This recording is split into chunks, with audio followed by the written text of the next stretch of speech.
Hello everyone, welcome to our Analytics Breakthrough webinar series. We're excited to have Krista Seiden with us today. My name is Faris Al-Hlu. I'm a co-founder and a principal consultant at Enor, and with me also we have Eric Fettman, or analytics trainer and coach, and a co-author of our Analytics Breakthrough book. As I mentioned, we're very excited to have Krista with us. I've known Krista for a number of years. And every time I see her, I say, Krista, where are you this week? Hi, Krista. Hey, how's it going?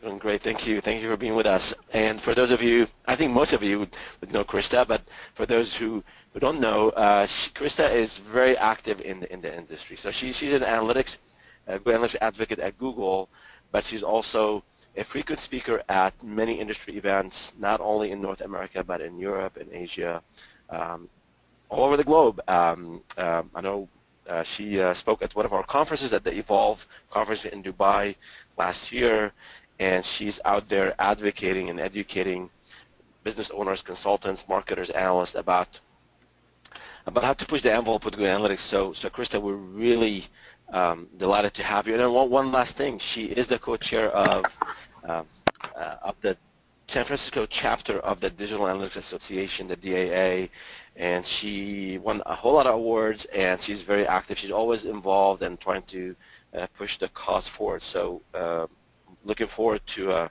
this chat, and I know we have a lot to cover, so I will pass it on to Eric, and let's get started. Thank you, Faris, and very special welcome to Krista. We're very happy and excited to have her on the webinar today, and also to have Krista's contribution to the book. If you have questions for Krista, please enter them into the question box. Faris and I will moderate the questions, and we will get as many questions to Krista as possible. Krista does a great job making herself available to the community, but we don't always have a chance to speak with her directly. So now's a good chance. So make sure that you ask your questions. Krista's contribution to Google Analytics Breakthrough, the book specifically, was Krista's top Google Analytics tips and resources. So we're just going to flip over to the book. Krista's contribution to the book. Sorry, I got a little lost there. There we go. So, Krista, in the book, you could have spoken about any number of things, on many levels. You mentioned campaign tracking, funnel visualization, and site search. So, could you share a bit about that, and really anything else that you could tell us at this point, specifically about Google Analytics tips and anything from the ecosystem that you think would be good for us to know? Absolutely. So I did mention some fairly basic tips here with campaign tracking, funnel visualization, and site search. I know many of you are probably familiar with these tips already, or these concepts, but the reason that I mention them is because I think that these, almost more than anything else in Google Analytics, can really help you excel at what you're trying to do with your websites and your marketing efforts.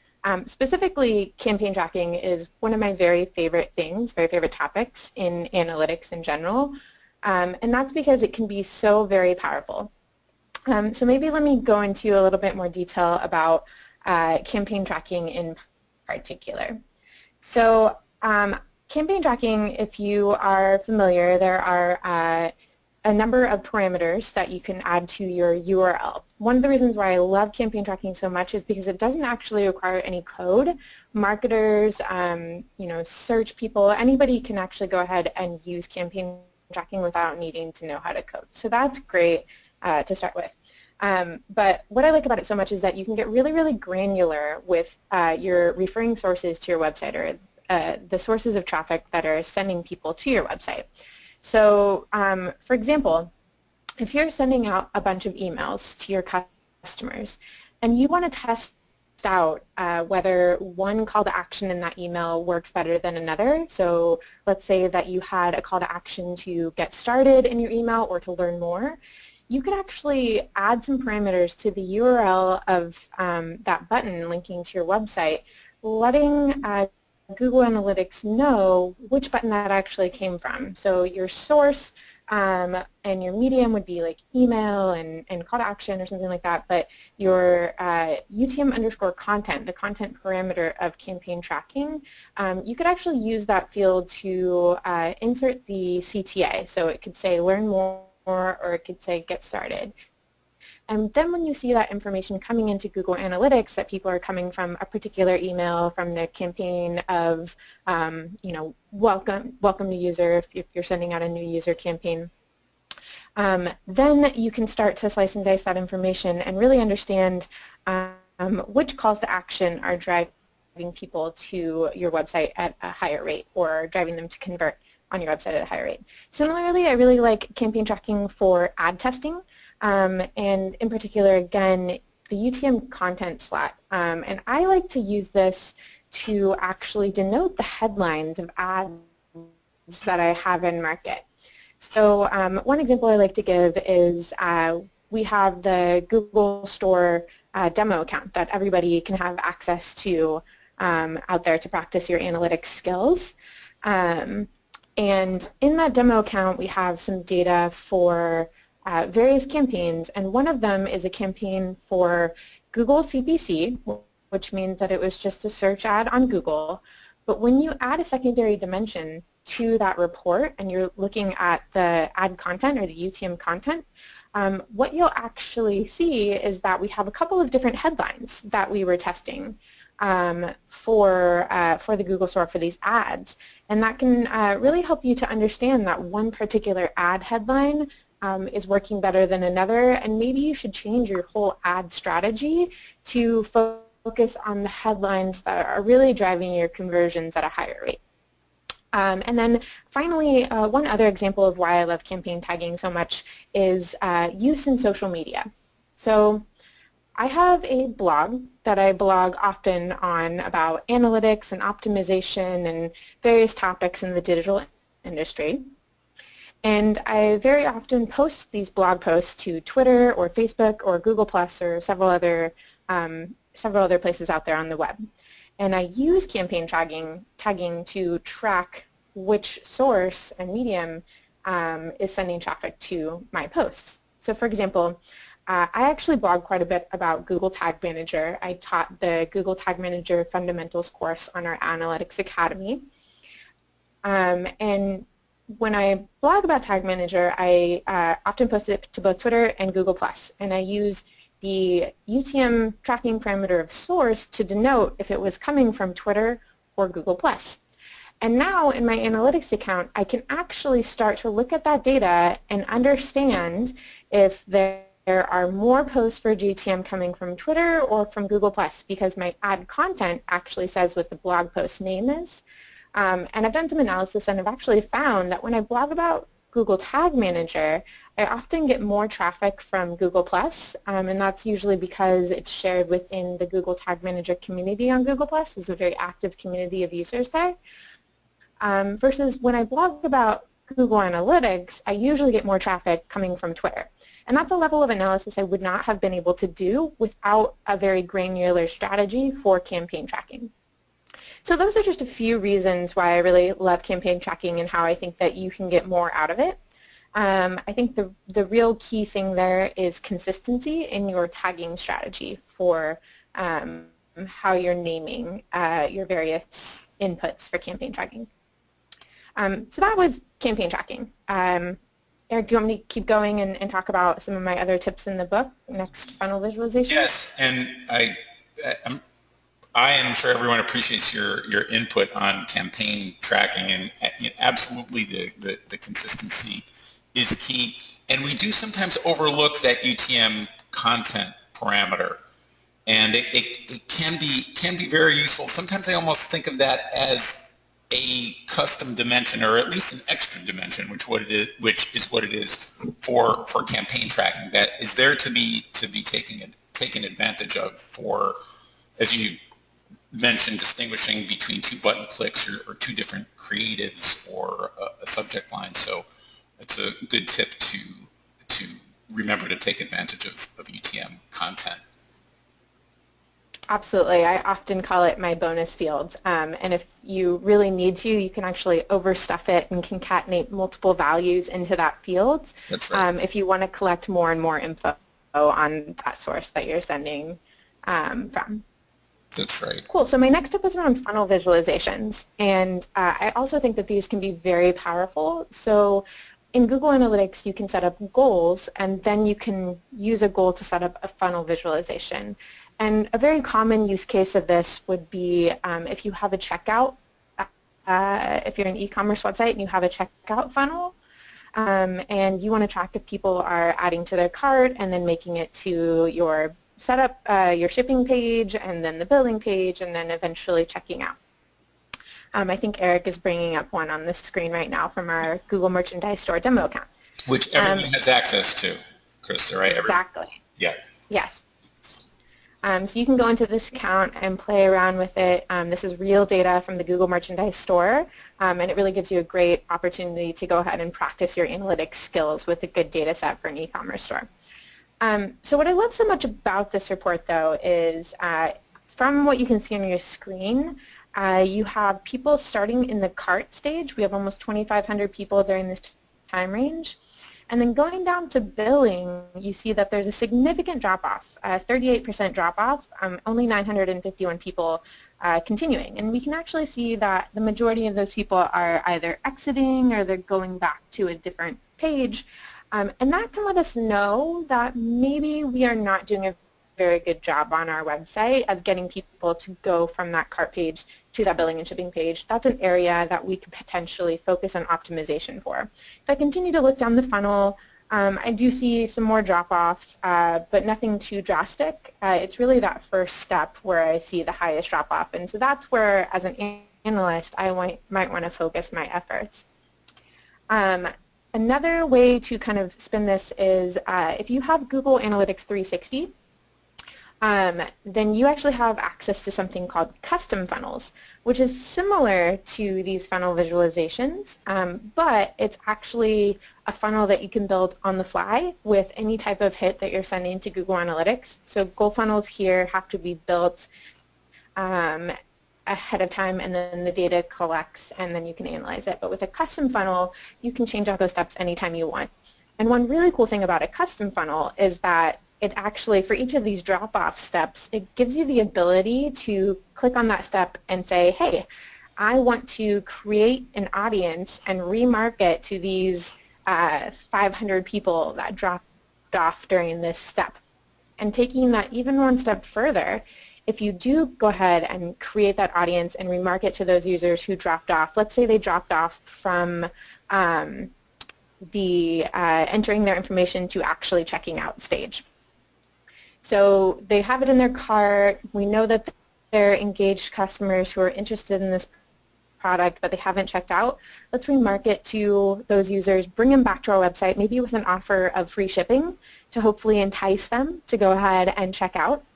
But then you can take it one step further and use that same audience with Optimize 360, which is our A/B testing and multivariate testing platform, and say, hey, I've brought these customers back to my website. I've given them a special offer in that ad.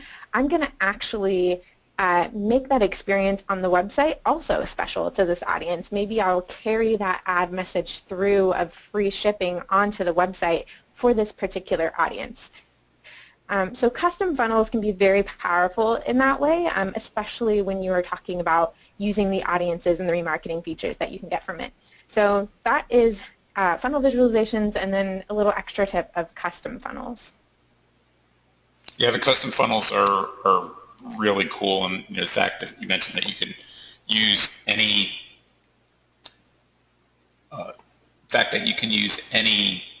hit type, including events, which you can't use in a regular goal funnel, and the fact that they are retroactive, and the fact that you can. I think Ferris pulled up a demonstration, a screenshot of a remarketing audience that you could create from a custom funnel. So you could remarket in a very focused way, as Krista mentioned, to anyone who dropped off at any stage in your funnel. And then interestingly, Kristen, I don't even think that we were really, I'm just thinking so much in terms of personalization based on steps that people did or did not complete in the funnel. So that is another really, really interesting aspect of the custom funnel and the audiences that you could build with it, that you could actually personalize the experience based on interaction or an interaction that someone did not get to, like a checkout or a goal completion in a previous session. So there's some interesting use cases. Absolutely. You can definitely start to get very, very personal by bringing all of the information that you know about a user from Google Analytics and pairing that with all of the various linking features that we have, such as remarketing and optimize. So it can get very, very powerful for your business just based on this information that you're already collecting. Great. Cool. So my last tip that I shared in the book was to use site search to optimize your website. So not every website is going to have a search box on it, but if you do have a search box on your website, for example, on the Google Store, if you wanted to search for a particular device, let's say you're interested in the new Pixel phone, you go to the Google Store, googlestore.com, and you search in the upper right-hand corner for it. We are actually collecting the search data that people are entering. So if they're entering Pixel, or if they're entering Home or something like that for Google Home, we're collecting that keyword data. And so you can see right now in the screen, Ferris is showing the site search report, and you can see the search term. Interestingly, people are searching for gopher and ingress during this date range. I'm just going to pull this back a little bit, Krista, so we can just get a little... Yeah, so if you go back to like maybe November or something, yeah, perfect. That works. I'm going crazy. Going for We'll get some more search terms in here. And there you go. You can see people are searching for Chromecast. That's a good example, line number 8 here. So interestingly, this demo account is for the Google merchandise store, which is like Google branded gear like sweatshirts and coffee mugs and stuff. It's not the Google store where you would actually buy devices such as the Chromecast. So in this case, people are searching for Chromecast on the Google merchandise store, but they can't actually buy it here. So perhaps now that we understand this information from the site search report, we can actually put a message on our website, maybe when they search for something like that, directing them to the proper store, the Google store instead of the Google merchandise store. It's a little bit branding confusion on our side, but because we have this data, we can help to ease that pain for customers. So I think that's a really cool thing that you can do with site search, is really understanding what your customers are telling you is important to them, or are telling you that they can't find or are having trouble with, by collecting those search terms. And it's actually really, really easy to go ahead and collect those search terms. Basically, it's a simple switch, a toggle in the admin settings, along with setting up your query parameter. And I think that that's mentioned in the book as well. So yes, very, very easy to set up, and you can get a lot of value from that information that you then start to collect. Right. So if I search for, Well, that's a cool jacket right there. coffee mug on the merchandise store, we see that key equals coffee mug. So as long as the URL, the search parameter appears in the URL, and in most cases it does, all you have to do is drop this into your view settings, and as Krista mentioned, you get a whole level of insight on what people are actively telling you they're looking for. Even if, like in the case of Chromecast, they're looking for something in a place where you weren't intending for them to look for it for, that's something, that's a need that you could meet, that you would never know if you hadn't implemented site search. So thank you for that, Krista. Right. Yeah, And definitely. yeah. No, go ahead, Krista. No. Oh, no, I was going to say, I mean, I could go on for ages, but I know that there are some questions if we wanted to go ahead and take questions. Sure. Number of questions. So we have a A couple from Alex. When is easy one first. When is Optimize going to be available? We've signed up for notification but not have heard back from Google. This is referring to the Optimize free edition. Optimize is free. Yeah, absolutely. So the good news is that we are rolling out to our whitelist now.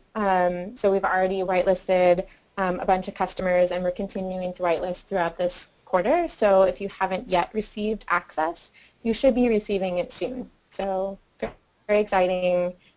Stay tuned. It should be coming soon. Yeah, and I'll add to that is, Optimize.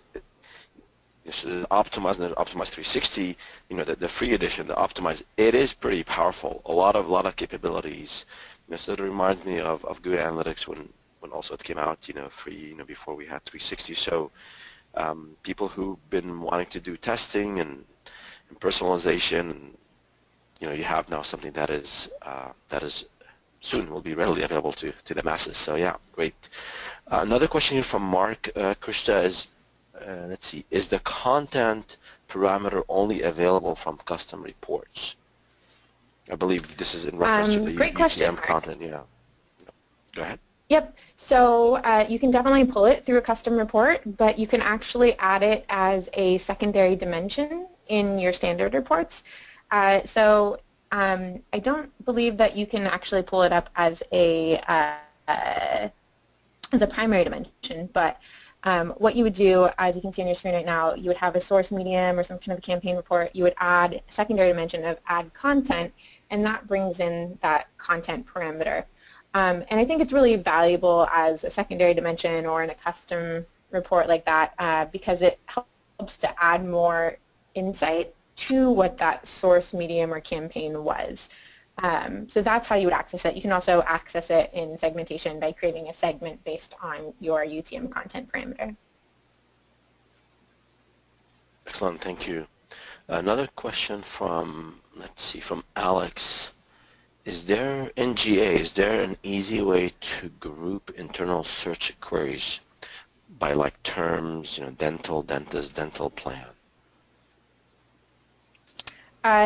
Yeah, so I've never done this, but I would assume that you could do some kind of a content grouping on these terms, or you could do some fancy regex in your filtering to be able to pull inquiries like that.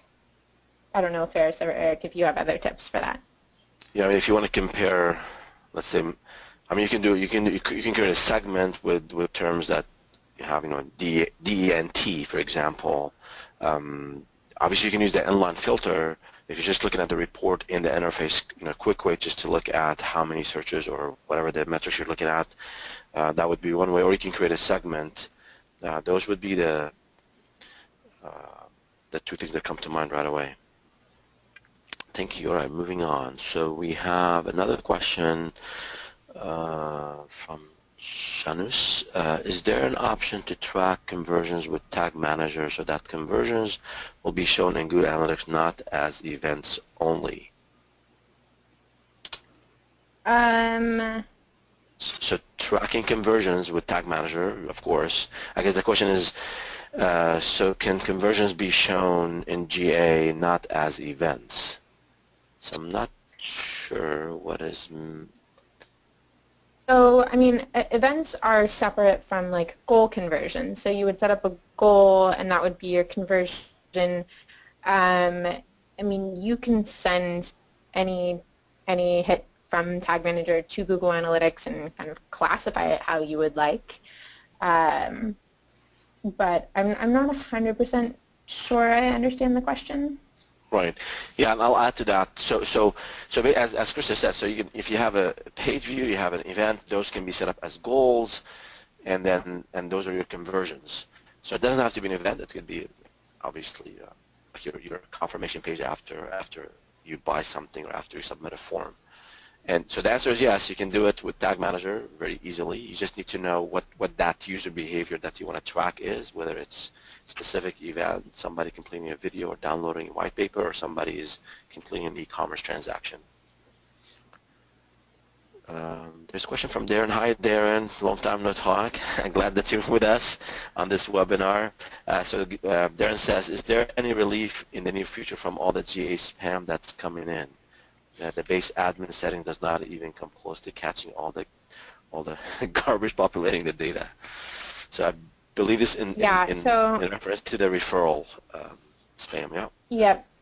Yeah, so I hear ya. I feel the same pain. I'm getting this in my accounts too. This is something that we're very aware of and definitely working on. It's not, unfortunately, as simple as we would like, but it's a top priority for us to really figure out how we can get rid of all of the spam coming in. All right, thank you, Krista. And there are actually a number of really good blog posts from very good internet sources. I think Simo has one, a few others. So we'll follow up. I think part of the blog post that we will put up with the recording, we can reference some of the tips and workarounds that have been published. There's some that actually not so high quality content. There's some good tips. So we'll put the good ones up. Yeah, definitely. And I know that that's not just referral spam, Darren. I know it hits several channels. I think Ferris just did a good job mentioning some of the resources and that they would bring those up for you guys. Yeah, exactly. So I was just dealing with the recent one with the referral, so that came to mind. Another, let's see, Greg has a question. Do we have filter recommendations to help keep reports and data clean? Yeah, so aside from spam, there are also many other filter recommendations. If you Google that, you'll find a bunch. Some that I would always recommend would be forcing all of your campaigns to lowercase, making sure that, and your events to lowercase, so that you ensure that something tagged with a camel case does not get separated from something that is all lowercase already. So that'll help keep your data more clean and ensure that all of the various events with the same name group together. Also making sure that you're excluding internal IPs and all of those kind of things. So there's a lot of recommended filters out there, but those are a few that come to mind that I think you should definitely implement. Great. Well, we're coming close to the end of the webinar. We have a couple more questions. Eric, before I go to the next question, anything else you'd like to add? In terms of the questions that people asked, or just for? Or just any comment. I know we're coming close to the end of the webinar, and I know there are a few questions we haven't gotten to. We probably have time for one more, but I just want to ask if you have anything else you want to add before we move on to the next question. Well, I wanted to ask Krista for special insights as to what we could expect in terms of educational resources and the direction of the analytics, the whole analytics scene at Google, because I know that we and everyone is always interested to know what's going on that front. Yeah, absolutely. So you may have seen over the past couple of weeks, I've started a series called our Quick Tips series. And these are videos that we're putting out once or twice a week on all of our social media channels, covering a wide range of our products. So analytics, Data Studio, Optimize, Tag Manager, and they are really, they're quick tips. They're bite-sized 2 to 5 minute tips about a certain feature or new release that we want you to know about. So that is going to be a nice cadence of these videos coming to you over the next several months.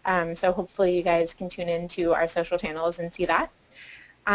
Also, we are always updating and working on our Analytics Academy. So definitely check that out. That's analyticsacademy.withgoogle.com.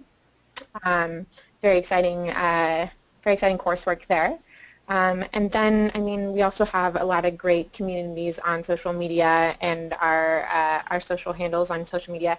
One of the things that I'm especially proud of that we released late last year was actually a Women in Analytics Twitter list. So the GA, the Google Analytics Twitter handle actually pulled together a list of over 100 women who are really doing cool things in the data and analytics space just to highlight their voices and to really promote a strong presence and inequality across our industry. Excellent. Thank you, Krista. And I think we unfortunately have to wrap up now to respect everyone's schedule, but to get more information from Krista, please go to KristaSeiden.com. You can connect with Krista on Twitter as well. And stay connected with us at Enor and the Enor blog. We do have some other speakers coming up in our webinar series, and also we started off with, we're really thrilled to have Krista and really luminaries from the industry contribute to Google Analytics Breakthrough. Book has been very well received so far, which we're very happy about. Got some nice feedback, some nice quotes, and the book was featured on the Google Analytics blog just last week. So check it out. There's a lot of good stuff in there from Krista, from other contributors, and from the Enor team. Anything else, Krista or Ferris, before we wrap up? Nothing else for me, but thank you so much for having me on and letting me share. Thank you, Krista. Thank you so much. And as I said in the chat window, this webinar is being recorded. We will post it on the Enor blog with the links to some of the tips we discussed. And feel free to reach out to us or to Krista, and we will be more than happy to assist. Thank you so much. Thank you, Krista. Thank you, everyone. Thanks, guys. Bye, Krista. Bye.